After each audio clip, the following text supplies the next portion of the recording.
దాత్రి టీవీలో మీ personal interview కోసం, వ్యాపార ప్రకటనల కోసం ఈ నెంబర్కి సంప్రదించండి. నమస్తే సార్. నమస్తే సార్, ఈ మధ్యకాలంలో 498 సెక్షన్ అనేది ఇప్పుడు అమ్మాయిలు ఏ విధంగా యూజ్ చేస్తున్నారంటారు? ఇప్పుడు కొంతమంది ఒక రీజన్ ప్రకారంగా యూజ్ చేసేవారు. సో ఒకప్పుడు చూసుకున్నట్లయితే ఇప్పుడు రీజన్ లేకుండా ఇష్టం వచ్చినట్లు ఇట్లా కేసులు పెట్టడం, దానివల్ల కొంతమంది సూసైడ్ అటెంప్ట్ కూడా చేసుకోవడం జరిగింది. దాని గురించి మీ మాటలు. క్రిమినల్ మైండ్ ఒకసారి వచ్చిన తర్వాత దాన్ని ఏ రకంగానే వాడుకుంటారు. ఇంకా అక్కడ స్త్రీ పురుష భేదం అనేది ఉండదు. స్త్రీలకు ఇచ్చినటువంటి ఒక అవకాశం వారికంటూ ఒకప్పుడు గృహస్థాశ్రంలోకి ప్రవేశించిందంటే స్త్రీ బందిఖానాలా ఉన్నట్టుగా భావించేవాళ్ళు. మీరు అన్నారు కదా ఇంతకుముందు ఏదో వీడియోలో, వాళ్ళ మీద జరిగే హింసని చెప్పుకోలేక, చెప్పుకుంటే దాన్ని సరిగ్గా అర్థం చేసుకోవాలని బాధతో దాన్ని పడుతూ అట్లాగే ఉన్న కేసులు కొన్ని ఉన్నాయి. అన్నీ అలాంటి పొరపాటు అక్కడక్కడ కొన్ని ఉండేవి. ఉన్నవాళ్ళు ఎలాగో కూడా గవర్నమెంట్ దృష్టికి తీసుకెళ్ళిన తర్వాత వాళ్ళు ఏదో వాళ్ళకి అనుకూలంగా ఒక చట్టం తీసుకొచ్చారు. తీసుకొచ్చినప్పుడు అది దుర్వినియోగం అవుతుంది. చట్టాలన్నీ దుర్వినియోగం అవుతాయమ్మా. చట్టము అందుకనే చట్టం, న్యాయం, ధర్మం అని 3 ఉన్నాయి. ఇక్కడ ఏం జరుగుతుందంటే చట్టం పట్టుకుంటే చట్టంలో ఉన్న లూప్ హోల్స్ వాడుకొని దాని నుంచి ఎలా బయటపడాలా ముందే ప్లాన్ చేసుకొని అట్లా చేస్తున్నారు. న్యాయం అంటే కోర్టుకు వెళ్ళాలి. కోర్టుకు వెళ్ళే వాళ్ళు కూడా ఈ చట్టంలో ఉన్నటువంటి చూసి, మిగతా ఇండియన్ పీనల్ కోడ్ కానీ అవన్నీ చూసి, కాన్స్టిట్యూషన్ అంతా చూసి వాళ్ళు న్యాయం ఇస్తారు. ధర్మం అది ఎప్పటికీ ఉంటుంది. ఆ ధర్మము అన్నదాన్ని మానవతా దృక్పథం, ఈ గృహస్థ ధర్మం, భార్యాభర్తలు మన గృహస్థం అనేటువంటి ఒక వ్యవస్థలోకి అడుగుపెట్టాం. ఇక్కడ మన ఇద్దరం సమాన భాగస్వామ్యం.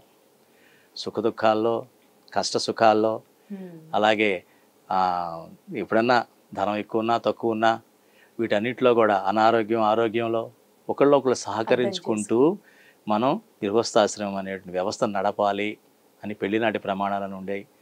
ఆ రకంగా వీళ్ళు అనుకుంటూ ఉన్నట్లయితే అప్పుడెప్పుడో పెళ్ళెప్పుడు మంత్రాలు చదివిస్తారు, లేదా అన్ని మతాల్లో ఏదో చెప్పిస్తారు, అయిపోతుంది, ఓతు చెప్పిస్తారు, అన్నీ అయిపోతుంది. అవి ఫాలో అవుతున్నప్పుడు కూడా ఎవాల్యుయేషన్ చేసుకుంటూ ఉండాలి. మనం అనుకున్న విధంగా ముందుకు వెళుతున్నామా లేదా, వెళ్ళకపోతే ఎందుకు వెళ్ళలేకపోతున్నాం, నాలో ఏమన్నా వేరే భావాలు వస్తున్నాయా, అసంతృప్తి ఏమన్నా వస్తుందా, ఈ అసంతృప్తి కారణం ఏమిటి, దాన్ని ఏ రకంగా నేను తగ్గించుకోవాలంటే నీ సహకారం ఏంటి, నీ పాత్ర ఏంటి ఈ అసంతృప్తి రావడానికి, లేకపోతే నాలాగా నువ్వు కూడా అసంతృప్తి లోనయ్యావా అని ఒకళ్ళు పర్సనల్గా కౌన్సిలింగ్ చేసుకోవాలి. అంటే వేరే వాళ్ళు చెప్పాల్సిన అవసరం, వాళ్ళిద్దరే కూర్చొని మాట్లాడుకొని కౌన్సిలింగ్ చేసుకున్నట్లయితే చాలా వరకు ఇది తగ్గిపోతుందమ్మా. కానీ ఏం జరుగుతుందంటే వీళ్ళు కౌన్సిలింగ్ చేసుకున్న మరుక్షణం ఈ స్త్రీలకు ఉన్నటువంటి అది ఒక రకంగా వాళ్ళ ఎమోషన్స్ అన్నీ కూడా బ్యాలెన్స్ అవ్వడం కారణం అది ఉపయోగపడుతుంది. కానీ ఒక రకంగా అది నష్టాన్ని దారితీస్తుంది ఈ రోజుల్లో. ఏమిటంటే వీళ్ళకి తెలిసిన ఏ విషయాలైనా 10 మందికి చెప్పడం అలవాటు. వీళ్ళకి ఏ విషయమైనా సరే 10 మందితో పంచుకుంటే కానీ వీళ్ళకి తృప్తి అనేది రాదు. వాళ్ళ భర్తతోనో భార్యతోనో ఎదురు కూర్చొని వాళ్ళు వ్యక్తిగతంగా వాళ్ళు సరిపెట్టుకున్నా మళ్ళీ ఈ విషయాన్ని దగ్గరున్న అమ్మా నాన్నకో, అక్క చెల్లెళ్ళకో, ఎవరికో, అందులో ఆంతరంగిక సహోదరులు ఎవరో ఉంటారు, ఉన్న 4 అమ్మ అయితే అమ్మ, నాన్న అయితే నాన్న, లేకపోతే సహోదరులు ఎవరో ఒకళ్ళు ఉంటారు ఆ కుటుంబంలో. వాళ్ళకి ప్రతిరోజు వీళ్ళు రన్నింగ్ కామెంటరీ పంపిస్తూ ఉంటారు. పంపించినప్పుడు వాళ్ళలోనూ సహజ సిద్ధమైనటువంటి ప్రేమతో కావచ్చు, మా అమ్మాయి అని ప్రేమతో కావచ్చు, అతను ఇబ్బంది పెడుతున్నటువంటి భావంతో కావచ్చు, లేకపోతే వాళ్ళకి స్వతహాగా ఉండే కొన్ని అభిప్రాయాలు కావచ్చు, దాన్ని ఇటు రుద్దుతారనమాట.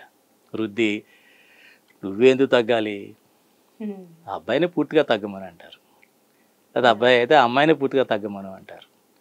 లేకపోతే నీ స్టేటస్ వేరు, మన స్టేటస్ వేరు, మన తగ్గే స్టేటస్ కాదు మన ఫ్యామిలీది, వాళ్ళ ఫ్యామిలీ తగ్గే స్టేటస్ అని ఎక్కడికి వెళ్ళిపోయింది. కుటుంబ సమస్యల్లా పెద్దవాళ్ళ సమస్య అయిపోయి కూర్చుంది. సమస్యని పెద్ద చేసామా చిన్నది చేసామా, ఇప్పుడు పెద్దది చేసుకున్నాం. ఎవరు కారణం దానికి? వీళ్ళిద్దరే. ఇందులో ముఖ్యంగా స్త్రీ. మగవాడు జనరల్గా షేర్ చేయడం, బయట చెప్పడు, స్త్రీ చెప్తుంది అనమాట. చెప్పేటప్పటికి అది తన చెయ్యి దాటిపోతుంది. తన చెయ్యి ఎప్పుడైతే దాటిపోతుందో స్వతహాగా ఉండే అభద్రతాభావం, ఒక స్త్రీకి అభద్రతాభావం ఎప్పుడూ ఉంటుంది. ఆ అభద్రతాభావాన్ని కప్పిపుచ్చుకోవడానికి దాడి ప్రారంభిస్తుంది. పూర్తిగా ఒక నిర్ణయానికి వచ్చేస్తుంది. వీళ్ళందరి ప్రమేయంతో అంతా తప్పటే అని చెప్పేసి, నువ్వు చెప్పినట్టు వినాల్సిందే, అతను ఎందుకు వినడు అని చెప్పేసి వీళ్ళు పెట్టడంతో వాడు కూడా వాడుకున్నది వాళ్ళకు ఉంటుంది. ఆ అబ్బాయి కూడా కొంతవరకు వింటాడు, తర్వాత వినడు. ఎందుకు వినడు? పార్ట్నర్స్ ఇద్దరు కూడా, ఒకళ్ళు స్లీపింగ్ పార్ట్నర్, ఒకడు యాక్టివ్ పార్ట్నర్ అయితే గొడవలు వస్తాయి, ఎప్పుడైనా గొడవలు వస్తాయి. ఇద్దరు సమంగా యాక్టివ్గా ఉంటేనే గొడవలు రావు. ఏ ఏ వ్యవస్థ అయినా అంతే. ఇక్కడ ఏం జరుగుతుంది, ఈ కుటుంబం నాకు కావాలి అని ఎవరో ఒకళ్ళు అనుకుంటున్నారనమాట. ఇద్దరు అనుకోట్లా. ఈ కుటుంబం మన ఇద్దరికీ చెందింది అన్న విషయం ఎవరికైతే ఒకళ్ళు లోపిస్తుందో వాళ్ళు దాడి ప్రారంభిస్తారు. ఇక్కడ మనం ఆ పర్టికులర్ కేసులో ఈ మధ్య జరుగుతున్న 2-3 ఆత్మహత్యలు మగవాళ్ళు చేసుకుంటున్నారు. అంటే అక్కడ కుటుంబం మగవాళ్ళకి కావాలి, ఆడపిల్ల ఆ స్త్రీకి అవసరం లేదనమాట. కానీ ఎందుకు కావాలనుకుంటున్నాడు మగవాడు అంటే పిల్లలు పుడతారు. ఆ పిల్లల మీద వాళ్ళకి విపరీతమైన ప్రేమ వస్తుంది. అది వీళ్ళకి తెలిసి వాళ్ళని అడ్డుపెట్టి అదొక రీజను. ఆ కోర్టులకు వెళ్తే ఏం చేస్తారంటే ఈ పిల్లల్ని ఎలాగో తల్లికిస్తారు. ఆ విషయం వాళ్ళకి తెలుసు కాబట్టి ఇది ఎలా గ్యారంటీ, కాబట్టి ఆ రకంగా హింసిస్తారు. ఈ పురుషులు స్త్రీ చెప్పినట్టుగా 10 మందికి చెప్పలేరు. చెప్పలేక ఏమనుకుంటారంటే వాళ్ళు ఒక రకమైనటువంటి డిప్రెషన్కి వెళ్ళిపోతారు. ముందు ఫ్రస్ట్రేషన్ వస్తుంది. ఫ్రస్ట్రేషన్ నుంచి to come out of that some trials వేస్తారు, వాళ్ళకి చెప్తారు, లేకపోతే వేరే అలవాట్లు చేసుకుంటారు. తర్వాత దానికి కూడా తగ్గదు, డిప్రెషన్కి వెళ్ళిపోతారు. డిప్రెషన్ కూడా వెళ్ళిపోయి వాళ్ళు సూసైడల్ టెండెన్సీ వచ్చేస్తుంది. అది ఎప్పుడు వస్తుందంటే కసి కింద మారుతుంది, ఎదుటి వాళ్ళ మీద కసి కింద మారుతుంది. కసి కింద మారి మనం ఎలిమినేట్ అయిపోయి ఒక కేసు కింద బిల్డప్ చేస్తే వాళ్ళ మీద వాళ్ళు సఫర్ అవుతూ ఉంటారండి. ఈ మధ్యలో నిజంగా సఫర్ ఎవరు? ఆ పిల్లలు. అంటే గృహస్థాశ్రమాన్ని ఒక బాధ్యతగా ఎవరైతే తీసుకోరో, బాధ్యతగా తీసుకోకుండా అందులోకి వస్తారో వాళ్ళ వలన పిల్లలు నెక్స్ట్ జనరేషన్ కూడా అలానే వాళ్ళ మైండ్ సెట్ కూడా మారిపోతుంది పేరెంట్స్ చూసుకొని. కాబట్టి చట్టంలో ఉన్న లొసుగులు కానీ, కోర్టుల ద్వారా వచ్చే న్యాయాలు కానీ ఈ సమాజంలో ఆరోగ్యకరమైన వాతావరణం తీసుకురావు. అవి అడపాదడప అక్కడక్కడ జరిగే చిన్న చిన్న కేసులను ఏదన్నా కేసుగా తీసుకొని పరిష్కరిస్తుందే తప్ప ఒక ఆరోగ్యకరమైన బలమైనటువంటి కుటుంబాన్ని నిలబడడం మటుకు ధర్మం మాత్రమే ఉపయోగపడుతుంది. Thank you so much sir.